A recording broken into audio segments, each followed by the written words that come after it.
Assalamualaikum warahmatullahi wabarakatuh. Selamat pagi semuanya. Waalaikumsalam warahmatullahi wabarakatuh. Selamat pagi, Ibu. Bagaimana nih kabarnya hari ini? Alhamdulillah sehat, Ibu. Apakah hadir semua? Hadir, Ibu. Baiklah, untuk memulai pembelajaran, silakan ketua kelas untuk memimpin doa ya. Baik Bu, baik teman-teman, adalah kita belum memulai pembelajaran pada hari ini, kita berdoa untuk agama dan percaya masing-masing. Berdoa mulai. Berdoa selesai. Baik anak-anak, hari ini kita akan belajar mengenai materi literasi asal kuat dan bahasa kuat. Sebelum itu, Ibu ingin menampilkan wacana untuk kalian amati ya. Baik, Ibu.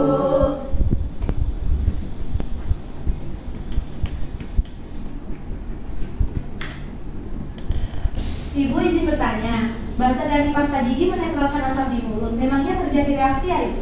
Ada ya, yaitu reaksi asam dan basa merupakan reaksi penetralan. Nah sama ya seperti basa dari pasta gigi yang menetralkan asam di mulut. Pembahasan kita hari ini yaitu berhubungan dengan reaksi penetralan asam basa. Ibu sudah menyiapkan gambar, kalian pasti sudah tahu ya ini gambar apa. Cuka dapur, Ibu. Ya benar sekali. Ketika kalian melihat label yang ada pada cuka dapur ini, kira-kira informasi apa ya yang kalian dapat? Ada logo, ada merek, dan tanggal kadaluarsanya, Bu. Bagus. Selain itu ada apa lagi ya? Komposisinya, Ibu. Nah benar, pada komposisi kalian sudah mengamati ya tertera di situ tulisan asam asetat sebesar 25%. Kalian tahu 25% itu apa? Kadar asamnya 25%, Bu. Lalu, bagaimana cara kita menentukan kadar sebenarnya dari kita makan? Pertanyaan yang bagus. Untuk menentukan berapa tepatnya kadar asam pada asam cuka pada makanan, kita bisa melakukan dengan cara filtrasi asam basa. Di mana filtrasi asam basa ini berdasarkan reaksi penetralan melalui percobaan di laboratorium lalu dibandingkan dengan label yang tertera. Lalu cara melakukan filtrasi itu bagaimana, Bu? Nah, untuk mengetahui bagaimana sih cara kita melakukan filtrasi asam basa, minggu lalu Ibu sudah membentuk 3 kelompok ya, dan Ibu sudah memberikan LKPD untuk didiskusikan secara berkelompok. Hari ini kita akan melakukan praktikum. Sebelum kita ke laboratorium, coba kelompok 1 bisa menyebutkan alat dan bahan yang akan digunakan, lalu kelompok 2 menyebutkan langkah-langkah, dan kelompok 3 menyebutkan variabel eksperimen, lalu boleh dikirimkan melalui grup WA. Baik, Ibu. Saya Bu dari kelompok 1. Berdasarkan hasil diskusi kami, alat yang digunakan yaitu murex, sakit, lem, PTS, corong, warna buah layer, gas ukur, untuk bahannya, larutan HCl, indikator BP, larutan NaOH 1,5. Baik, selanjutnya. Baik Bu, dari kelompok 2 berdasarkan hasil diskusi kami, untuk langkah-langkah prosedur percobaannya yang pertama menyusun alat filtrasi, kemudian yang kedua memasukkan 25 ml larutan HCl keran dalam keadaan tertutup, kemudian yang ketiga mengambil 250 ml larutan NaOH 0,1 molar, yang keempat memasukkan larutan NaOH ke dalam satu air 100 ml, kemudian yang kelima menambahkan 2-3 tetes indikator PP, kemudian yang keenam menitrasi NaOH dengan HCl, yang ketujuh mengamati dan menghentikan titrasi saat warna ungu menghilang. Kemudian yang kedelapan, mencatat volume larutan HCl yang digunakan, dan yang kesembilan melakukan hal yang sama pada tabung yang selanjutnya. Oke, kelompok selanjutnya. Baik, Bu. Saya dari kelompok 3, variabel bebasnya adalah volume dan konsentrasi larutan NaOH. Variabel terikatnya indikator PP dan variabel kontrolnya adalah konsentrasi larutan HCl, Bu. Bagus. Namun untuk langkah pada poin nomor 2, langkah percobaan itu mulai 2 dan 3 itu diperbaiki ya. Jadi larutan HCl yang kita gunakan pada praktikum hari ini yaitu HCl larutannya itu 50 ml, lalu larutan NaOH-nya itu sebanyak 50 ml juga. Dan jangan lupa membawa jas lab, sarung tangan dan maskernya ke laboratorium ya. Baik Bu. Baik, Bu. Anak, hari ini kita akan melakukan filtrasi asam kuat basa kuat. Kita langsung praktikum saja ya. Jangan lupa sarung tangan dan jas labnya dipakai. Baik Ibu.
Baiklah, setelah melakukan percobaan, apakah ada yang ditanyakan?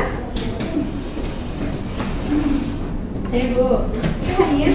Pada percobaan terdapat larutan NaOH yang sudah distandarisasi. Maksudnya itu apa ya, Bu? Pertanyaan yang bagus. Jadi karena waktunya yang terbatas, Ibu sudah menyediakan larutan NaOH yang sudah distandarisasi atau sudah dibakukan. Kalian pasti pernah melihat kristal NaOH kan? Kristal NaOH itu bersifat higroskopis. Ada yang tahu apa itu sifat higroskopis? Higroskopis itu mudah menyerap dan melepaskan uap air ya, Bu? Benar sekali. Jadi karena sifat NaOH yang bersifat higroskopis, tentu sulit untuk memastikan konsentrasi yang lebih tepat atau sesungguhnya secara langsung. Karena konsentrasinya pasti berubah-ubah. Oleh karena itu, pada saat filtrasi larutan yang digunakan untuk filtrasi harus dibakukan atau distandarisasikan agar konsentrasinya benar dan pasti. Berarti larutan NaOH distandarisasinya dengan cara difiltrasi juga ya, Bu? Iya betul. Karena larutan NaOH distandarisasi dengan cara filtrasi juga, di mana larutan NaOH difiltrasi dengan larutan standar primer yang sudah diketahui secara pasti konsentrasinya. Apakah dapat dipahami? Paham, Ibu.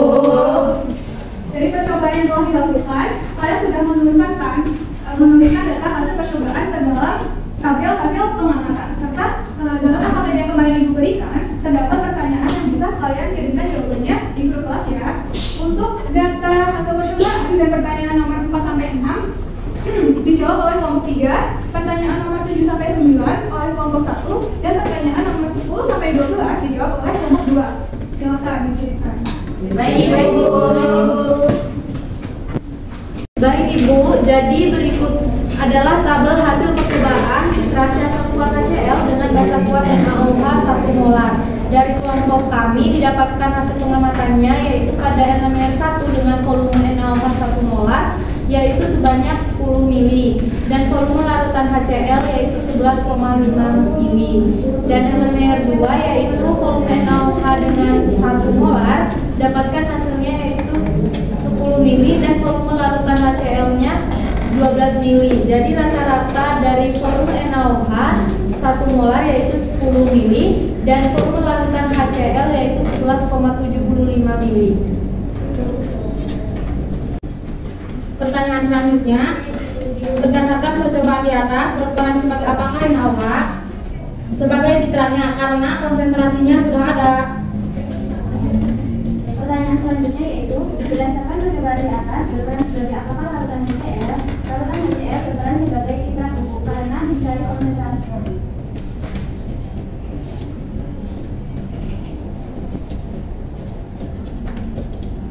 Pertanyaan selanjutnya berdasarkan data dari literatur, sebenarnya apa sih filtrasi?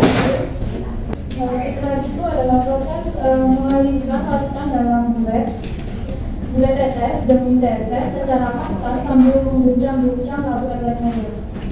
Bagus sekali. Jadi filter adalah larutan yang sudah kita ketahui ya konsentrasinya, yang dimana akan digunakan sebagai untuk menilai filter. Sedangkan filter itu adalah larutan yang belum diketahui konsentrasinya.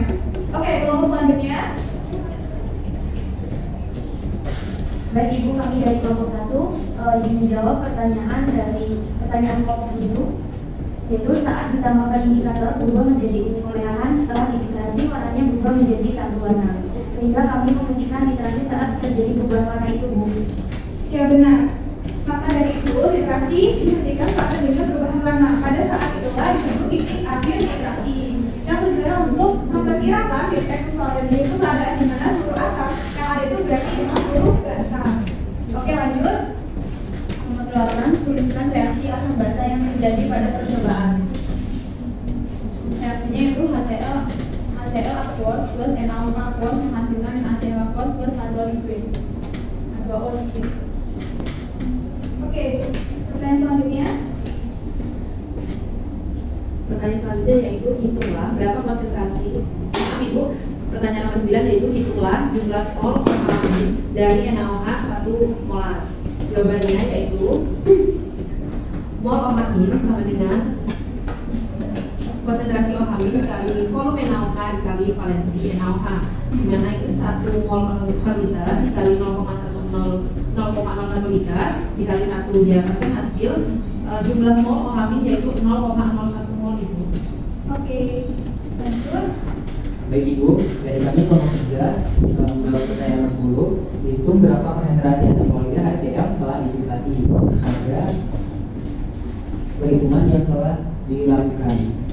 Dapat dihitung bahwasanya jumlah mol dari H+, NH+ sama dengan molaritas H+ dikali volume HCl dikali valensi HCl. Kemudian 0,01 mol sama dengan molaritas H+ dikali 0,0117 liter dikali 1. MH+ sama dengan 0,01 mol per 0,0175 liter dan didapatkan hasil dari molaritas H+ sama dengan 0,81 mol. Lalu untuk pertanyaan nomor 11 apa yang dimaksud dengan titik ekuivalen? Jadi titik ekuivalen itu adalah titik saat konsentrasi asam setara dengan konsentrasi basanya. Selanjutnya apa yang dimaksud dengan titik akhir filtrasi? Jadi titik akhir filtrasi adalah pengambilan filtrasi harus dihentikan di mana terjadinya perubahan warna pada indikator. Bagus, terima kasih ya atas jawabannya. Jadi titik ekuivalen adalah keadaan di mana jumlah mol H+ dari asam. Sedangkan titik ekuivalen juga adalah jumlah mol OH- dari basa. Apakah bisa dipahami? Bisa, Ibu.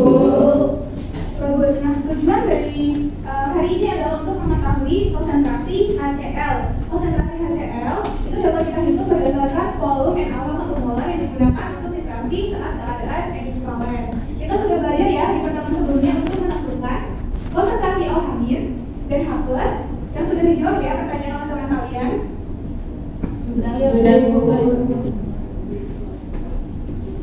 Bagus, kalau begitu berapa nih jumlah mol H+ dari larutan HCl-nya ya? Dari penjelasan titik ekuivalen jumlah mol OH- sama dengan jumlah mol H+. Itu artinya jumlah mol H+ sama dengan 0,01 mol ya Bu. Nah, benar, pertanyaan mencari konsentrasi H+ dari HCl juga sudah dijawab oleh teman kalian. Apakah hasilnya sama? Sama, Ibu. Nah, bagus ya. Jadi itu merupakan cara untuk filtrasi yang anak-anak. Sebelum Ibu akhiri, adakah yang ingin ditanyakan? Bu, kalau larutan asamnya diganti menjadi larutan H2SO4, caranya sama aja kan Bu? Iya, sama aja ya caranya. Yang penting kalian memahami konsep filtrasi asam basa ini adalah pada saat titik ekuivalen, jumlah mol H+-nya sama dengan jumlah mol OH-. Terus langkah-langkah menentukan mol H+ ataupun OH- hingga mencari konsentrasinya itu sama ya. Kalian juga bisa kan menentukan pH dari larutan asam maupun basa seperti pada pertemuan sebelumnya. Iya, terima kasih Bu. Baik, sepertinya pertemuan kali ini Ibu sudah cukupkan ya sampai di sini. Tetap semangat dan kesehatan. Ibu akhiri. Wassalamualaikum